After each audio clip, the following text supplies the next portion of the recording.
기도하옵나이다. 아멘. 남편이 신학생인 한 자매가 있었습니다. 신학생이었는데 되게 가난했습니다. 저도 신학생일 때 참 많이 가난했는데, 신학교를 다니려다 보니까 돈이 많이 필요해서 빚을 졌습니다. 빚을 져가지고 이 빚을 졌는데 너무 급해서 아주 고리의 그 빚을 얻어서 남편을 신학교에 보내고, 또 신학교 가다 보니까 생활이 안 되잖아요. 남편이 일을 안 하니까. 그래서 이제 그 뭐 빚 가지고 그렇게 이렇게 근근히 생활을 하고 있었는데, 문제는 이 남편이 신학생이었다가 신학교 공부를 하는 가운데 무슨 일인지 거기서 죽고 말았습니다. 그러니 큰일이 났잖아요. 말 그대로 깜깜하고 막막한 상태가 되었습니다. 그 소식을 어떻게 빚쟁이들이 들었는지 그 빚쟁이들이 달려와서 빚독촉을 하기 시작합니다. 빨리 돈을 갚아라. 갚을 방법이 없었어요. 근데 이게 아주 오래전 일이었습니다. 오래전 성경에 나오는 얘기예요. 나중에 그 시대 때는 말 그대로 빚을 갚지 못하면 대개 다 이제 빚을 얻을 때 담보를 이렇게 얻게 돼 있는데, 담보를 뭘로 그 사람들이 요구를 했냐면 자기의 두 아들이 있었는데 그 아들을 종으로 데려가겠다, 이렇게 결국 이 법적으로 이 두 아들을 종으로 뺏어가려고까지 조치를 하는 것입니다. 그러니 이 여인은 하나님을 믿는 사람으로 얼마나 마음에 낙심이 되었는지 몰라요. 그러다가 우연히 그 동네에 엘리사라고 하는 선지자가 온다는 이야기를 듣게 됐습니다. 그래서 거두절미하고 뭐 다른 일들을 다 뒤로 하고 이 엘리사 선지자를 찾아가서 자신의 아픈 상황을 이야기를 했는데, 그때 엘리사가 그 여인에게 집에 가지고 있는 게 뭐가 있습니까? 라고 물었습니다. 그랬더니 아무것도 없고요, 단지 기름병에 기름이 조금 남았습니다 라고 이야기를 하는 거예요. 그렇다고 한다면은 제가 시키는 대로 하십시오 라고 그 여인에게 명령을 하는데, 할 수 있는 대로 기름병을 많이 빌려오십시오 하는 거예요. 사실 이미 그 여자는 너무나 말 그대로 빚도 지고 가난한 살림에, 사실 가서 또 기름병을 빌린다는 것 자체도 쉽지 않았지만 그 말씀에 순종해서 사람들에게 이 집 저 집을 찾아가면서 기름병을 좀 빌려달라고 하니까, 어떤 사람은 딴 데 가서 알아보시라고 문전박대하고, 어떤 사람은 욕하고 소금 뿌리는 사람도 있었어요. 그럼에도 불구하고 어렵게 기름병을 모았습니다. 수십 개 정도 빌린 것 같아요. 근데 그때 엘리사가 그러면 가지고 있는 기름을 가져오십시오 하면서 그 기름, 가지고 있는 그 기름병에 조금 기름병 남은 것들을 가지고 그 빌려온 병에다 이렇게 부으라는 거예요. 그래가지고 그 기름병에 있는, 자기 집에 가지고 있었던 조금밖에 안 남은 그 기름병을 가지고 빌려온 기름병에다가 붓기 시작하는데 기적이 일어난 거예요. 어떤 기적이 일어났냐? 그 기름이 조금밖에 안 되는데 기름이 계속 나오는 거예요. 그래가지고 그 빌려온 그 기름병에 가득 차게 되는 역사가 있었어요. 할렐루야. 근데 그 기름병이 다 이제 차고 나니까 그 다음에 따라왔더니 기름이 나와요, 안 나와요? 안 나오게 된 거예요.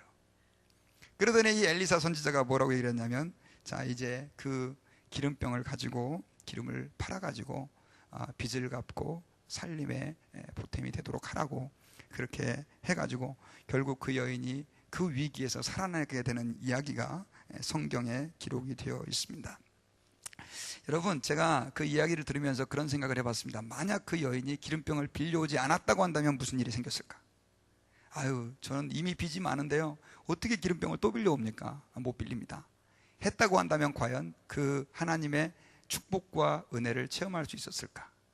또 빌리긴 빌렸는데 두 병 딱 빌렸다. 아이고, 뭐 무슨 자꾸 기름병을, 왜 그것도 빈 병을 빌려오라고 난리야. 그래가지고 두 병을 딱 빌렸다. 그러면은 빚을 갚을 수 있었을까요? 없었죠. 여러분, 사람들이 신앙생활을 하면서 이런 불평을 합니다. 왜 하나님께서 내게 축복을 많이 주시지 않을까? 여러분, 그런 생각 하십니까? 안 하십니까? 특별히 예수 그리스도를 믿은 지 오래되신 분들은 아마 더 그런 마음들이 많이 들 겁니다. 왜 하나님께서는 내게 그런 축복을, 남들은 받는다고 하는 그 축복을 부어주시지 않을까? 왜 하나님께서는 내게 남들이 받는다고 하신 그 은혜를 내게 그렇게 많이 부어주시지 않을까? 그 이유가 있습니다. 그 이유는 기름병이 부족해서 그렇습니다. 혹은 기름병이 아직 없어서 그렇습니다. 이 말은 무슨 말이냐? 여러분, 기름병은 우리의 뭘 상징하냐면 믿음을 상징하는 겁니다. 믿음을. 만약에 그 여인이 기름병을 한 100만 개 가져왔다. 100만 개. 몇 개요? 불가능한 일이겠지만 이스라엘 온 동네를 다니면서 다 기름병을 모아가지고 왔으면 주님이 그 100만 개의 기름병을 채워주셨을까요? 안 채워주셨을까요? 그렇게 믿습니까? 네, 이거예요. 하나님 아버지 앞에서요, 주님은 우리에게 축복과 은혜를 부어주시는데 어떻게 부어주시느냐? 우리의 믿음의 그릇에 그 축복과 은혜를 부어주십니다. 하나님이 아무리 많은 하늘의 큰 축복과 은혜를 우리에게 부어주시고 싶어도 내 믿음의 그릇이 말 그대로 종재기 같으면 그 종재기밖에 채워지지 않는 것입니다. 그러면서도 우리는 얘기하죠. 저 큰 그릇에 축복이 담겨져 있는 사람을 보면서 하나님 왜 저 사람만 축복하냐고, 하나님 왜 나만 미워하냐고. 근데 그게 아니에요. 우리가 그 하나님의 축복을 담을 수 있는 그릇이 너무 작기 때문에, 그 기름병이 너무 작기 때문에 그런 것이다 라고 하는 사실을 우리가 이 시간에 한번 다시 한번 생각해보는 그런 시간이 되기를 바랍니다. 여러분, 오늘 본문에는요, 하나님께서 중풍병자의 그 사건을 통해서 믿음에 대한 이야기를 우리에게 해주고 계십니다. 여러분, 사실 우리 중풍병자 이야기는 너무나 우리가 많이 들었고 잘 알고 있는 내용입니다. 예수님께서 어떤 집에서 이제 사람들에게 이렇게 말씀을 가르치고 있었어요. 그런데 그 집에 예수님이 계시다는 소문을 듣고 많은 사람들이 벌떼같이 그 집에 말 그대로 들이닥쳤는데, 방 안은 그렇다 치고, 어떻게 레이저 포인터를 누가 지금 쏘고 있어요. 방 안은 그렇다 치고, 이 밖에까지 이 사람들이 가득 차가지고 말 그대로 예수님을 본다는 것이 거의 불가능한 상황이었습니다. 그런데 그 소식을 한 중풍병자가 듣게 됐어요. 중풍병은 여러분 아시겠지만 좀 이렇게 심하지 않으면 이렇게 몸이 반신불수가 되거나 이 정도인데, 아주 심하면 아예 그냥 이렇게 움직이지도 못하고 누워서 있어야 되는 그런 식물인과 같은 그런 상태가 되죠. 근데 이 사람이 아마 그런 상태에 있었던 것 같습니다. 근데 예수님이 거기에 오신다는 소문을 듣고 그에게는 아주 친한 4명의 친구가 있었는데, 그 중풍병자를 예수님에게 데려가려고 마음을 먹은 것입니다. 그래가지고 그 사람을 어떻게 해요? 그냥 들을 수가 없으니까 들것에 이렇게 들것 같은 침대에다가 올려가지고 그렇게 예수님을 향해서 4명이 그 침대를 붙잡고 갔어요. 막상 예수님 집에 있는 그 집에 왔는데 문제는 너무나 사람들이 많아가지고 어떻게 예수님에게 들어갈 방법이 없는 거예요. 그리고 거기에 와 있는 사람들이 전부 다 누구예요? 병자들인 거예요.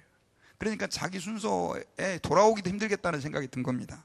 아마 보통 사람 같았으면은 거기서 그냥 포기했을 것입니다. 아유, 안 되겠다, 다음에 딴 데 한번 가서 알아봐야 되겠다. 그런데도 불구하고 이 4명의 친구들은 예수님을 꼭 뵈야 되겠다라고 생각하다가 나중에는 그 보통 이스라엘의 집은 어떻게 생겼냐면 이렇게 평면으로 돼 있고요. 그 다음에 그 그러니까 지붕이 평면으로 돼 있고 그 지붕에 올라가는 계단이 있었어요. 그런데 이스라엘 백성들은 보통 집이 다 단칸방이고 하나였기 때문에 기도할 때 그 지붕에 올라가 가지고 기도하는 것이 그들의 보통의 관습이었습니다.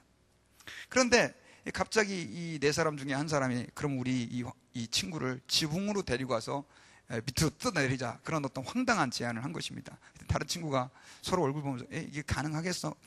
그래도 한번 해보자고. 그래가지고 이제 결국 4명이 참 어떻게 그 지붕으로 올라가는 계단은 사람이 1명밖에 못 올라가는 계단인데 하여튼 거기 어떻게 우여곡절 끝에 올라갔어요. 그러고 나서 갑자기 이 지붕을 뜯기 시작합니다. 지붕을 뜯어가지고 어떻게 해요? 그 밑으로 이제 끈으로 묶어가지고 양쪽 내기퉁이를 끈으로 붙어갖고 예수님이 말씀을 가르치고 있는 그 중간으로 갑자기 하늘에서 뭐가 지붕이 막 부적부적 거리더니 갑자기 침대가 탁 내려오는 거예요. 다들 너무 황당해가 하늘을 쳐다보고 있는데, 그때 아마 그 사람이 이 사람이 내 친구인데 중풍병에 걸려서 너무 고통스러우니까 주님 좀 고쳐주십시오 라고 그렇게 부탁을 했습니다. 그때 예수님께서 그들의 믿음을 보시고 소자야 네가 죄사함 받았느니라 라고 하는 말씀을 하해 주게 됩니다. 그리고 나서 나중엔 자리를 들고 일어나 걸어가라 라고 말씀하시면서 결국 그 중풍병 환자가 치유되는 놀라운 사건을 우리는 오늘 성경을 통해서 알 수가 있습니다. 제가 아까 이 말씀을 통해서 우리가 이 믿음에 대해서 한번 생각해보고, 믿음에 대해서 우리가 하나님 아버지 앞에서 정말 믿음이라고 하는 것이, 주님을 기쁘시게 하는 믿음이 어떤 것인가라고 하는 것을 발견하기를 원하는데, 특별히 여러분 그들이 가졌던 그 믿음은 첫 번째로 한번 따라해 봅시다. 포기하지 않는 믿음이었다. 예, 믿음이라고 하는 것은요, 항상 이 기브업이 없습니다. 포기라고 하는 것이 없다라고 하는 것이죠. 여러분, 오늘 본문에 나오는 이 중풍병자의 친구들은 그러한 믿음을 가지고 있었던 것을 알 수 있습니다. 아까 정말로 하나님이 기뻐하는 큰 믿음, 또 하나님이 좋아하시는 믿음이다라고 하는 것은 어떤 믿음이냐? 대개 다 그 믿음에는 뭐가 항상 포함되어 있냐면 포기하지 않는 그러한 믿음이 포함되어 있다라고 하는 것입니다. 여러분, 그들이 포기하지 않게 되는 이유는 뭐냐면 예수님이 반드시 우리를 고치시고 예수님이 반드시 우리를 도와주신다라고 하는 확신이 있기 때문에 포기하지 않게 되어지는 것입니다. 그 확신의 정도가 결국 포기하지 않는 것으로 그대로 연결이 되어진 것이다라고 하는 것입니다. 아까 그 여인이 기름병을 빌리러 갔을 때 에휴, 뭐 이거 빌려갖고 뭐해? 라고 하는 생각들을 했다고 한다면은 절대로 그 여인은 그러한 수모와 어려움들을 겪으면서 기름병을 빌리지 못했을 것입니다. 그 여인은 반드시 이 방법을 통해서 하나님이 내 문제를 해결해 줄 수 있을 것이라고 확신을 했기 때문에 그 여인은 어떻게 해요? 열심을 다해서 기름병을 모았던 것처럼 이 사람들은, 이 중풍병자의 4명의 친구들은 예수님이 이렇게라도 해서 배웠게 되면, 내 친구들을 보여주면 반드시 그를 고쳐줄 것이다 라고 하는 확신이 있었다라고 하는 것입니다. 그래서 하나님께서 기뻐하시는 믿음이다 라고 하는 것은 어떤 믿음이냐? 포기하지 않는 그러한 믿음이다 라고 하는 사실을 기억해야 됩니다. 여러분, 하나님 앞에서 신앙생활을 하다가 때로는요 힘들고 어려울 때가 있죠. 그리고 기도를 몇 번 했는데도 불구하고 하나님이 내게 축복하지 않는 것 같고 역사하지 않는 것 같은 생각이 들 때가 있습니다. 오랜 시간 동안 하나님 아버지 앞에 내가 매달리고 헌신했음에도 불구하고 당장 눈에 띄는 축복이 나에게 주어지지 않을 때가 있어요. 또 내가 하나님 아버지 앞에서 주님이 기뻐하시는 길로 간다고 했음에도 불구하고 눈에 보이게 뭔가 하나님의 역사하심이 잘 안 보여질 때도 있습니다. 그러나 정말로 믿음이 있는 사람, 주님이 나를 붙잡고 계시고 보고 계시고 알고 계시고 나를 축복하실 것이라고 하는 확신이 있는 사람은 그럼에도 불구하고 어떻게 해요? 끝까지 그 길을 가고 결국 하나님의 복과 은혜를 체험하게 된다는 것입니다. 제가요 예전에 우연히 누가 인터넷으로 아주 재미있는 감동적인 그림을 이렇게 보여줬는데 무슨 그림이냐면 땅인데요. 어떤 사람이 곡괭이를 가지고 이제 그 땅 밑을 이렇게 파고 들어가요. 파고 들어가서 깊이 들어갔다가 이제 밑으로 옆으로 계속 이제 파고 들어가는데 왜 곡괭이를 파냐면은 광산을 다이아몬드를 찾기 위해서 가는 거예요. 근데 이게 이렇게 땅 표면이고 땅 밑으로 이렇게 들어가가지고 이렇게 계속 파고 들어가는데 이 사람이 계속 파고 들어가다가 나중에는 아무리 파도 다이아몬드가 안 나타나는 거예요. 그러니까 거기서 아유 그만해야 되겠다라고 곡괭이를 집어던지고 다시 이렇게 돌이키는데 바로 30cm 앞에 뭐가 있어요? 다이아몬드가 있는 거예요. 그러니까 저는 옆으로 평면으로 보여요. 이 사람은 보여요, 안 보여요? 안 보이는 거예요. 근데 그 그림이 제게 굉장히 많은 도전을 가져다 줬어요. 여러분, 하나님 아버지 앞에서 신앙생활할 때 주님이 그러한 다이아몬드는 좀 아니지만 우리에게 있어서의 영적인 축복과 또 삶의 하나님의 풍성하심을 예비하고 있는데 우리가 어떤 때는 그 길을 가고 그 길을 가다가 대개 다 어떻게 해요? 포기하고 마는 경우가 너무나 많이 있다는 것입니다. 그런데 조금만 더 갔으면 하나님의 축복을 경험했을 텐데 그렇게 하지 못함으로 인해서 많은 사람들이 에휴 믿어봐도 소용없다더라, 기도해봐도 소용없다더라 이렇게 말하는 경우가 있다라고 하는 것입니다. 그러므로 저와 여러분들은 하나님 안에서 주님의 축복과 능력을 경험하기 위해서는 포기하지 않는 믿음을 가져야 됩니다. 여러분, 그 앞을 보지 못하는 소경이었던 바디메오의 이야기를 우리는 잘 알고 있습니다. 그는 앞을 보지 못했습니다. 그런데 동네에 예수님께서 오신다는 소식을 듣고 예수님이 지나갈 만한 그 길목에 자리를 피고 앉았습니다. 그리고 귀를 잔뜩 이렇게 쫑긋 세우고 예수님이 혹시 언제쯤 지나가나 그러고 있는데 마침 저쪽에서 웅성웅성 예수님이 오신다는 소식을 듣게 됐습니다. 그래가지고 이 바디메오는 찾아가는 것도 힘들고 그러니까 거기서 목청을 높여서 다윗의 자손 예수여 나를 불쌍히 여기소서라고 크게 소리를 질렀습니다. 그러면 예수님께서는 당연히 소리를 안 질러도 다 아실 텐데 문제는 예수님이 그 소리를 들으시고도 들은 척도 안 하시고 계속 자기의 길을 가시는 거예요. 나중에 혹시 못 들으셨나 해가지고 더 크게 다윗의 자손 예수여 나를 불쌍히 여기소서라고 소리를 질렀는데, 이번엔 누가 와죠? 예수님의 제자들이 와가지고 어떻게 말하면 뒤통수를 치면서 조용하라고. 지금 뭐 하고 있냐고. 왜 자꾸 그렇게 시끄럽게 하냐고. 오히려 그 사람들이 핀잔을 주는 것입니다. 근데 보통 이 정도쯤 상황이 되면 또 누가요? 예수님의 제자들이 와가지고 조용히 하라고 그러는데, 우리 같은 보통 가만히 있잖아요. 그런데도 불구하고 이 바디메오는 그렇게 하지 않았습니다. 오히려 더 크게 소리를 질러서 다윗의 자손 예수여 나를 불쌍히 여기소서라고 예수님을 찾죠. 그때 예수님께서 걸음을 멈추십니다. 그리고 나서 그 사람을 자기에게 데려오게 하니까 이 사람이 겉옷을 집어 던져버리고 예수님에게 쫓아가죠. 그래서 뭘 하기를 원하느냐? 보기를 원합니다. 내 믿음대로 될지어다 해서 그 바디메오가 눈을 뜨고 보게 되는 그러한 역사가 있었습니다. 성경에 또 한 사람의 예가 더 나오는데, 이 사람은 누구냐면 수로보니게 여인입니다. 수로보니게는요, 이방 지역입니다. 이방 지역. 그래서 이 여인에게 딸이 하나 있었는데, 이 딸이 귀신 들려서 너무나 고통을 당하고 있었어요. 그래서 예수님에게 치유를 구하게 됐어요. 예수님에게 와가지고, 예수님, 우리 딸이 귀신 들려서 너무 고통당하고 있는데 예수님 좀 고쳐주십시오 했더니, 예수님께서 뭐라고 말씀을 하셨냐면, 이 자녀들의 떡을 취해서 개들에게 주는 것이 마땅치 않다라고 말하면서, 예수님께서 지금은 내가 이방인들을 위해서 사역할 때가 아니라 유대인들을 위해서 사역할 때다라고 말하면서 아주 단호하게 거절의 의사를 예수님이 표시했습니다. 그러면 우리 같은 보통 주의 뜻대로 될지어다 하고 그냥 우리는 갔을 텐데, 그 여인은 그렇게 하지 않았습니다. 뭐라고 얘기를 하냐면, 예수님, 개들도 자녀들의 땅에서 상에서 떨어지는 부스러기를 먹습니다. 그 부스러기만이라도 제가 얻을 수 없겠습니까? 라고 말하니까 예수님이 거기서 감동을 받으셨어요. 그리고 나서 여자의 믿음이 크도다, 네 믿음대로 될지어다 하면서 그 여인의 문제를 해결해 주신 것을 우리가 알 수가 있습니다. 하나님 아버지 앞에서 여러분, 믿음이라는 게 뭐냐? 우리가 믿음을 가지고 있다고 할 때 우리는 하나님 앞에서 포기하지 않고 끝까지 주님을 찾고 주님을 구하는 그러한 믿음이 있어야 된다라고 하는 것입니다. 사실 여러분, 이것은 세상 사람들도 굉장히 중요하게 생각하는 가치 가운데 하나인데, 예수 믿는 사람들이 오히려 더 세상 사람들보다도 인내심이 없고 기다리지 못한다고 한다면 어떻게 우리가 하나님의 축복과 은혜를 받아 누리냐는 것이죠. 제가 몇 주 전에 요즘 굉장히 유행하고 있는 명랑 있잖아요. 명량. 그 영화를 제가 좀 봤습니다. 영화를 보고 엄청나게 은혜를 받았어요. 그 은혜를 받았던 게 뭐냐면, 이 명량이 왜 그렇게 사람에게 감동을 주는가 봤더니 사실은 불가능한 싸움이었었어요. 포기할 수밖에 없는 상황이었단 말이에요. 일본의 오선이 330척이 쳐들어오는데 이 아군이 가지고 있었던 배는 고작해야 12척밖에 없었단 말이에요. 이건 누가 봐도 삼척동자가 생각해도 안 되는 전쟁이었단 말이에요.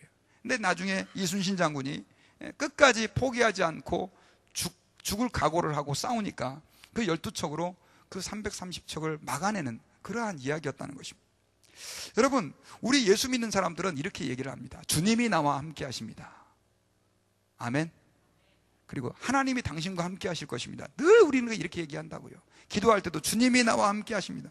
그러면 여러분, 사실은 그 사람들은 그냥 신념만 가지고도 그렇게 했는데, 주님이 우리와 함께 하시면 우리가 사실은 하다가 잘 안 된다고, 내가 원하는 시간에 그것이 이루어지지 않는다고 포기해서는 돼요, 안 돼요? 안 된다는 것이죠. 저와 여러분들은 그래서 하나님 아버지 앞에 믿음이 있다고 한다면 우리는 끝까지 주님을 신뢰하고 주님이 원하시는 길을 걸어가는 그러한 인내에, 그러한 끈기의 믿음이 있어야 하나님의 큰 축복을 경험한다라고 하는 사실을 저와 여러분들이 기억해야 합니다. 여러분, 하나님 아버지 앞에서 우리는 삼손을 잘 알고 있지요. 그 사람은 하나님 아버지 앞에서 어떻게 말하면 큰 축복을 받았음에도 불구하고 그 축복을 잘 활용하지 못해가지고 결국 여자 때문에 인생이 세상 말로 말하면 이렇게 망쳐져 버린 그런 불쌍한 사사였었습니다.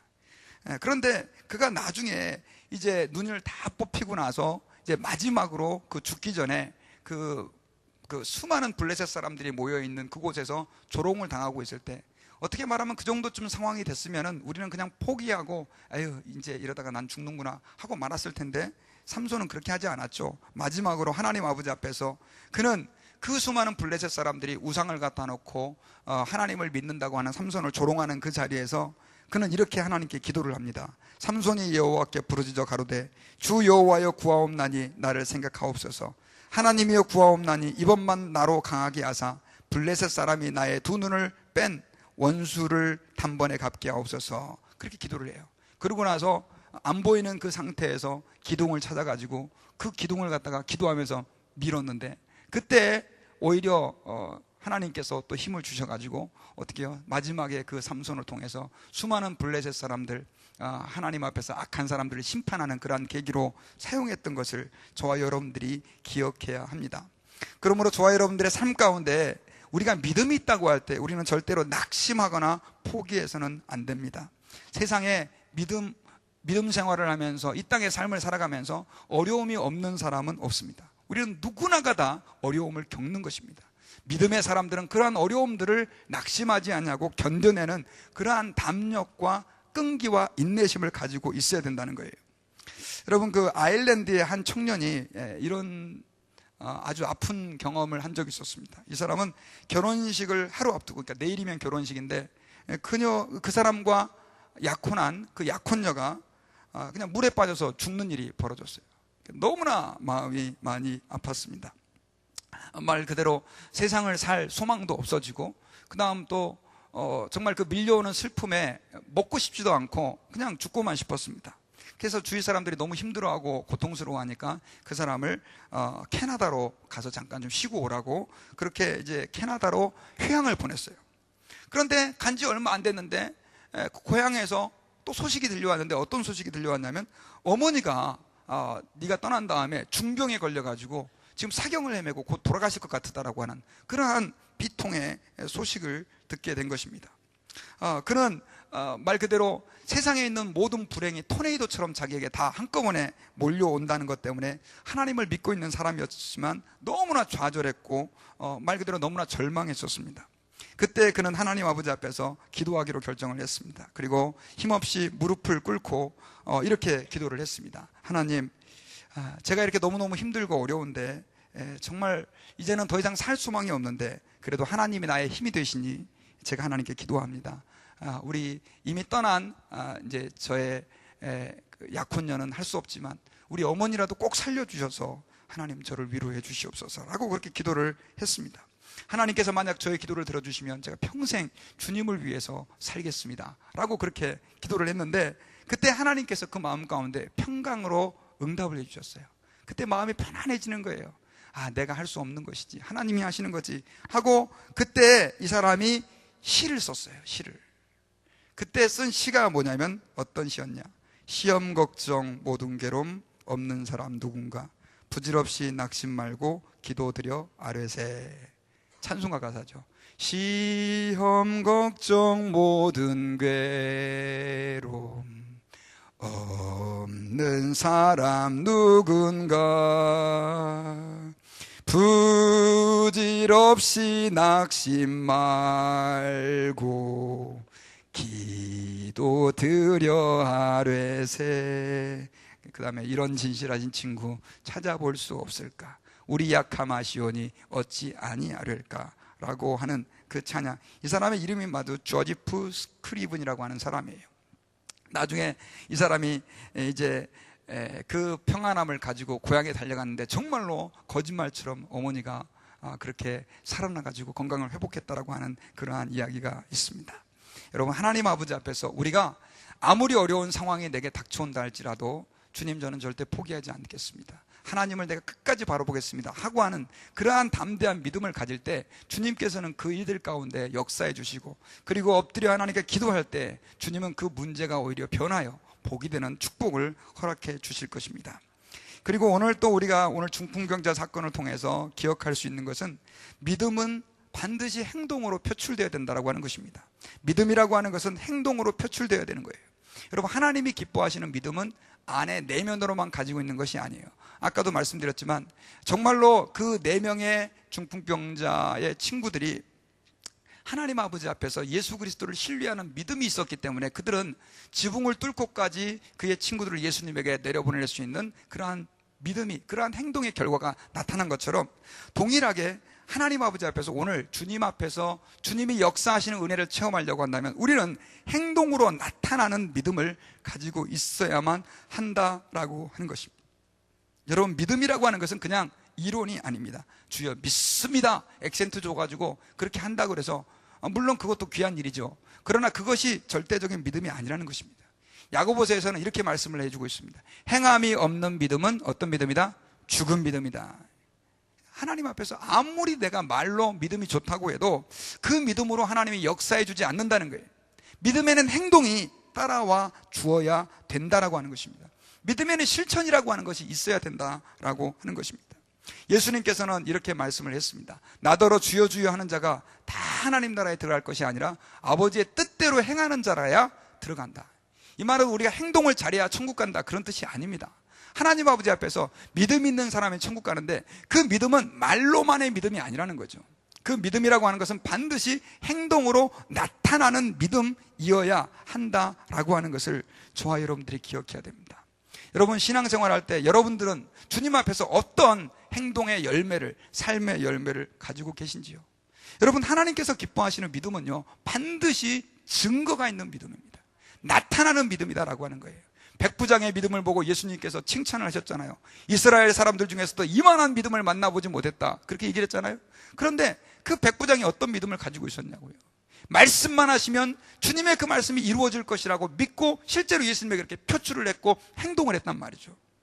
여러분, 지금 너무나 많은 그리스도인들이, 죄송합니다, 마음으로만, 생각으로만, 또 말로만 가진 믿음을 가진 사람들이 너무 많아요. 그렇기 때문에 우리가 하나님의 능력의 역사를 체험할 수가 없는 것입니다. 여러분, 베드로가 그렇게 하나님 아버지 앞에서 말 그대로 덜렁대고 성질이 급하다라고 사람들이 이렇게 그를 가끔 비판도 하지만요, 사실 베드로만큼 행동으로 표출되는 믿음을 가진 사람이 없었어요.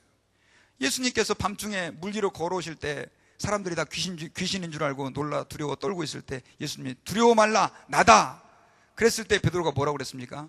만일 주님이시면 저를 오라고 명령하십시오. 예수님이 이게 또 기가 막히거든요. 와라 그랬더니 어떻게 해요? 물 위로 그냥 뛰어드는 거예요.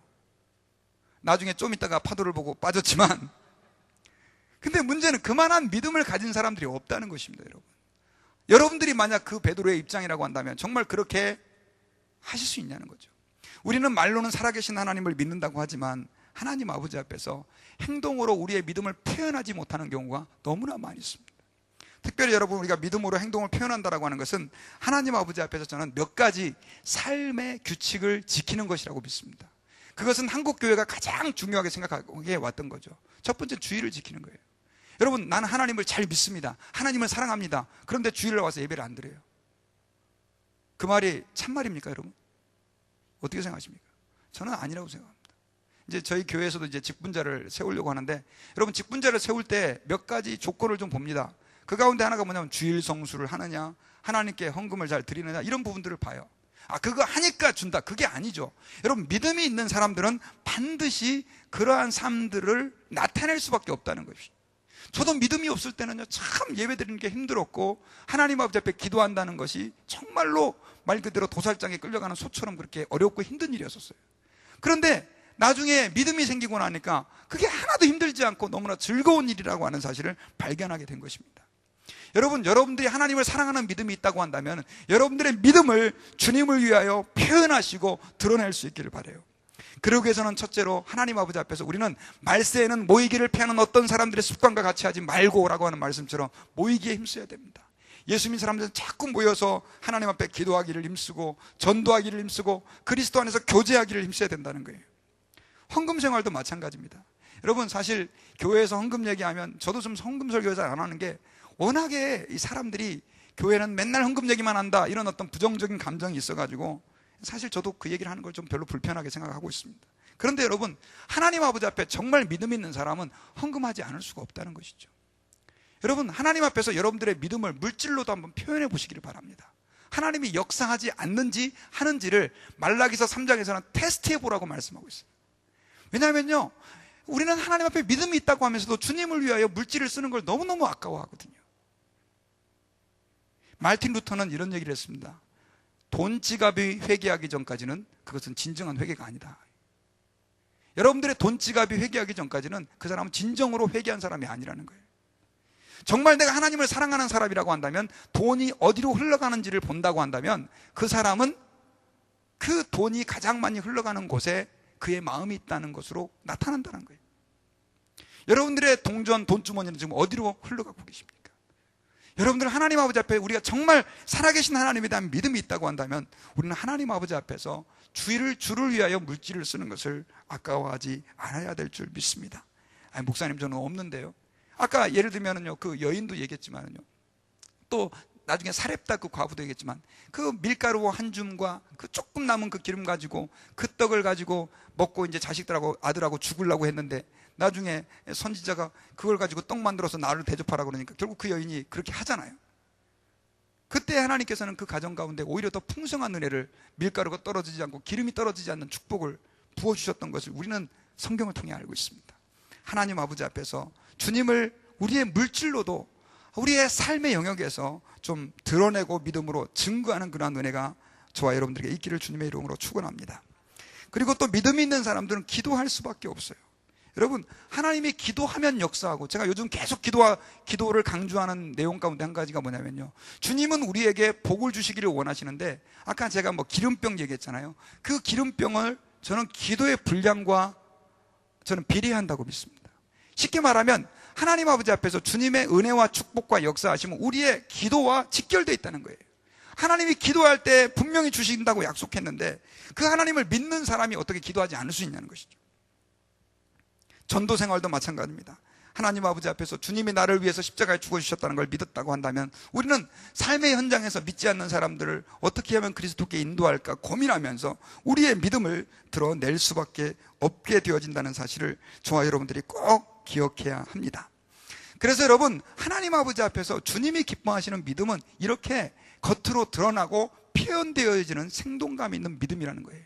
안에만 감추고 있어서 주님 사랑합니다 하는 그러한 믿음이 아니라, 정말 내 삶 가운데에서 꿈틀꿈틀 살아 움직이고 역사하는 그러한 믿음이 이어야 된다는 거예요. 여러분, 하나님 아버지 앞에서 여러분들의 믿음은 얼마만큼 증거를 드러내고 있는지 한번 돌아보시고, 이번 주부터라도 하나님 앞에 그러한 믿음을 한번 표현해 보시는 그러한 은혜가 있으시기를 주의 이름으로 축원합니다. 그리고 그러한 믿음은요, 하나님 아버지 앞에서 우리로 하여금 더 놀라운 축복들을 주시는데, 그 축복 중에 가장 귀한 것이 뭐냐면 죄사함 축복, 구원받는 축복으로 이어지게 된다는 거예요. 여러분, 오늘 본문에서 중풍병자가 그렇게 침상에 달아서 내려왔을 때 예수님께서 그 중풍병자를 향해서 뭐라고 얘기를 했냐면, 소자야, 내가 죄사함 받았다라고 얘기를 했어요. 근데 예수님께서 죄사함 받았다라고 하는 그 말씀을 선포하셨을 때, 그곳에 있었던 그 바리새인들과 유대인들은 너무너무 이상하게 생각했습니다. 왜냐하면 그 사람들이 생각할 때 죄사하는 권세는, 죄를 사할 수 있는 권세는 누구만 갖고 있어요? 하나님만 갖고 있는 거예요. 그런데 예수님이 죄를 사했다라고 그 사람에게 선포를 하니까 너무 기가 막혀가지고 자기들끼리 수군거렸었어요. 그때 예수님께서 그 사람들에게 이렇게 물었습니다. 내가 이 사람한테 죄사함을 받았다라고 얘기하는 게 쉽냐? 아니면 자리를 들고 일어나 걸어가라 라고 말하는 게 쉽냐? 라고 예수님께서 되물었어요. 그러면서 예수님께서 그 사람들이 아무 말도 못하고 있을 때 이런 말씀하셨습니다. 내가 너희들에게 소자야, 내가 죄사함을 받았느니라라고 선포한 이유는 내가 죄를 사하는 권세가 있다라고 하는 것을 너희들에게 가르쳐주기 위해서다라고 말하면서, 그 믿음의 죄사함의 축복까지 덤으로 그 사람에게, 그 중풍병자의 친구들에게 허락해 주셨던 것을 우리가 알 수가 있습니다. 여러분, 사실 이 말씀은 굉장히 쉬운 말씀이 아니에요. 왜냐하면 여러분, 우리 입장에서는 죄사함을 받았느니라 라고 말하는 것이 쉽겠습니까? 아니면 자리를 들고 일어나 걸어가라고 말하는 게 쉽겠습니까? 둘 다 어렵죠. 그런데 예수님의 입장에서는 그 당시에 그 중풍병자에게 자리를 들고 일어나 걸어가라 라고 말씀하는 것이 훨씬 더 쉬워요. 왜냐하면 만약 예수님이 죄사함을 받았다라고 말하는 그 말을 하게 됐을 때 유대인들은 반드시 그 말을 갖고 뭘 걸어요? 시비를 걸 줄을 예수님도 알고 계셨기 때문에 그렇습니다. 그런데도 불구하고 일부러 예수님이 중풍병자에게 자리를 들고 일어나 걸어가라라고 명령하지 않고 죄사함을 받았다라고 가르친 이유는, 주님이 사실은 자신이 죄를 사하기 위하여 이 땅 가운데 오신 분이고, 죄를 사한다라고 하는 축복이 우리에게 가장 소중한 축복인 것을 가르쳐주기 위해서 의도적으로 그렇게 하셨다라고 하는 것을 우리가 이 사실을 통해서 깨달을 수가 있게 되는 것입니다. 여러분, 하나님 아버지 앞에서요, 아까 제가 믿음으로 인해서 우리가 얻게 되는 축복들 많이들 얘기했지만, 그 축복 가운데 가장 귀한 축복이 뭐냐? 바로 하나님 아버지 앞에 죄사함 받고 구원받는 축복이라는 사실을 기억하시기 바랍니다. 여러분, 이런 이야기가 있습니다. 어떤 분이 아내하고 신나게 싸웠습니다. 아주 막 싸웠어요. 그래가지고 화가 나가지고 소리를 빠락 지르고요, 그리고 문을 쾅 닫고 밖으로 나와서 차를, 이제 주차장에 있는 차를 뒤로 탁 빼가지고 그렇게 이제 어디론가 가려고 딱 나오는데, 갑자기 후진을 딱 하는데 뭐가 쿵 하는 거예요. 그러니까 사람을 친 거예요. 그래가지고 깜짝 놀라가지고 차를 세워가지고 내려와 보니까 거기에 아이 하나가 바퀴에 깔려가지고 죽어있는데, 봤더니 그 애가 자기의 2살 먹은 아이예요. 자기의 2살 먹은 아이를 쳐가지고 죽이고 만 거예요. 그 순간 그는 말할 수 없는 충격에 휩싸이게 되었습니다. 그는 몇 달 동안 자신을 용서할 수가 없었어요. 천하에 나 같은 나쁜 놈이 있나? 그리고 그는 잠을 잘 수도 없었고요, 일을 할 수도 없었고, 먹어도 먹는 것이 아니었습니다. 사람을 만나도 웃을 수도 없었고, 사랑할 수도 없고, 사랑을 느낄 수도 없었습니다. 그의 삶은 끊임없는 죄책감과 자신에게 대한 증오의 연속이었었어요. 그러다가 어느 날 그가 고난주간인데요, 오랜만에 교회를 찾아가게 됐어요. 근데 그때 고난주간이다 보니까 목사님이 이제 십자가에 대한 말씀을 증거하시는데, 그때 말씀이 어떤 내용이었냐면, 예수님께서 십자가에 못 박혀 죽으실 때 자신을 못 받고 조롱하는 사람을 위해서 아버지여 저희를 사하여 주옵소서, 자기의 하는 것을 알지 못함입니다 라고 하는 그 말씀의 설교를 들을 때였었어요. 근데 그 말씀으로 그가 은혜를 받기 시작하는데, 마치 메마른 대지 위에 쏟아지는 비처럼 그 목사님의 말씀이, 그 성경 말씀이 자신의 마음속에 스며들기 시작하는 거예요. 그리고 그는 그 말씀을 듣고 기도하는 가운데 울고 또 울었어요. 많은 사람들이 다 자리를 떠나갔음에도 불구하고 그는 그 자리에서 일어날 수가 없었어요. 주님이 그 자기를 찌른 자들을 용서해 주셨던 그 사죄의 기도가 바로 자기에게도 해당된다는 사실을 그제서야 깨닫게 된 거예요. 그리고 나서 그 사람은 마음의 평강을 소유하게 됐고요, 그리고 집에 돌아왔습니다. 그리고 그가 나중에 사람들에게 이렇게 이야기를 했다고 합니다. 저는 예수님의 십자가의 죽으심이 자신의 아들까지 죽인 사람도 용서하실 수 있다는 것을 알았습니다 라고 하는 사실들을 간증을 했다고 해요. 여러분, 예수 그리스도의 구원, 또 십자가의 그 구속의 은혜는요, 사실은 하나님 아버지 앞에서 이 세상 그 무엇으로도 보상할 수 없는 너무나 가치 있는 귀한 것이라고 하는 거예요. 그리고 믿음 있는 사람들에게 그러한 은혜와 축복을 주님이 선물로 주시고 계신다는 사실을 저와 여러분들이 받아들여야 될 줄 믿습니다. 그래서 하나님 아버지 앞에서 저와 여러분들이 정말로 믿음의 사람이 되어서 믿음의 증거를 드러내고 하나님 아버지 앞에 포기하지 않는 믿음의 삶을 살 때 이 죄사함의 축복과 은혜 가운데서 기뻐하고 하나님을 영화롭게 하는 저희 모두가 될 수 있기를 주의 이름으로 축원합니다. 같이 기도하겠습니다. 존귀하신 주님, 감사합니다. 오늘 말씀을 통해서 저희들이 정말로 참된 믿음의 삶이라고 하는 것이 어떤 것인지, 중풍병자의 그 친구들과 그들의 믿음을 통해서 하나님 아버지 앞에서 믿음의 가치를 다시 한번 돌아보게 하신 것을 감사합니다. 주님, 저희들 그 믿음 안에 거하여 하나님을 기쁘시게 할 수 있게 도와주시옵시고, 하나님이 우리에게 주시고자 하는 그 풍성한 축복들을 마음껏 받아 누리고 주의 영광 드러내게 부족함 없도록 은혜 위에 은혜를 더하여 주시옵소서. 감사하고 예수님의 이름으로 기도드리옵나이다. 아멘. 우리 같이 오늘 이 시간에 찬양 전능하신 나의 주 하나님, 이 찬양에 보면요, 베드로가 주님의 말씀에 의지하여 깊은 곳에 그물을 던져서 하나님의 능력을 체험하는 그런 내용이 나오는데요, 우리가 하나님 앞에 믿음으로 살 수 있도록 결단하며 같이 찬양 한번 기도하는 마음으로 다 같이 한번 자리에 일어나셔서요 부르시도록 합시다.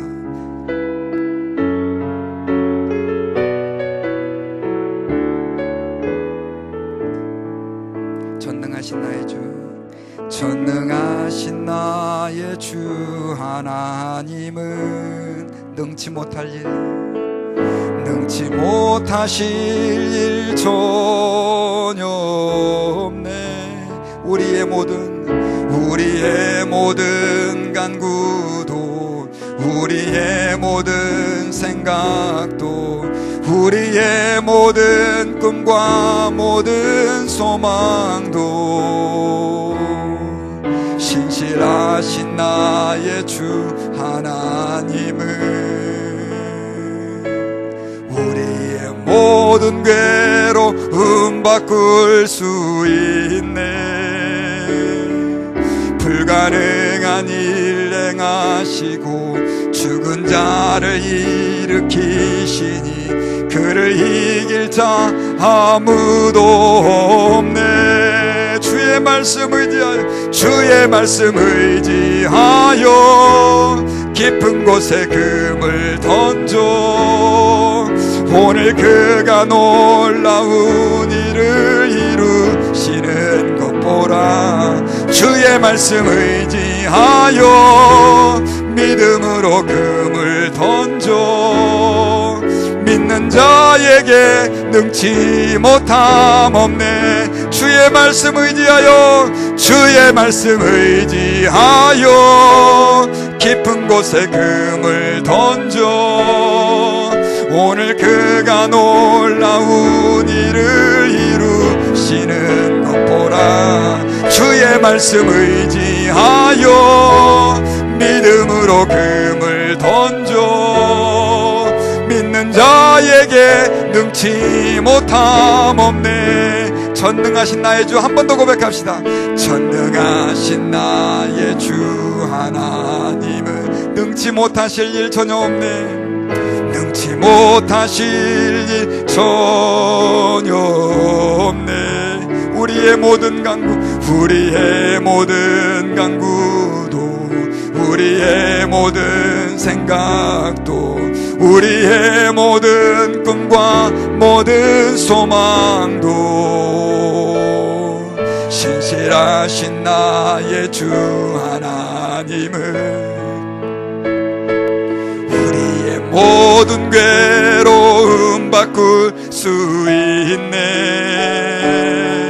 불가능한 일 행하시고 죽은 자를 일으키시니 그를 이길 자 아무도 없네. 아멘. 주의 말씀 의지하여 깊은 곳에 금을 던져 오늘 그가 놀라운 일을 이루시는 것 보라. 주의 말씀 의지하여 믿음으로 금을 던져 믿는 자에게 능치 못함 없네.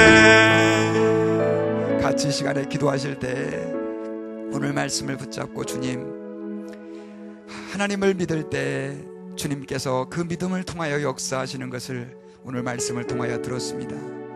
중풍병자와 그 4명의 친구들이 가졌던 그 믿음, 그리고 하나님 선지 생도의 아내가 가졌던 그 믿음을 저희들에게 부어주셔서 하나님 우리의 삶의 무거운 현실 때문에 낙심하지 않게 도와주시옵시고 암담하고 캄캄한 우리의 앞길 때문에 두려워하고 염려하지 않게 도와주시어서 하나님 앞에 믿음으로 승리하는 저희들이 될 수 있게 도와주옵소서.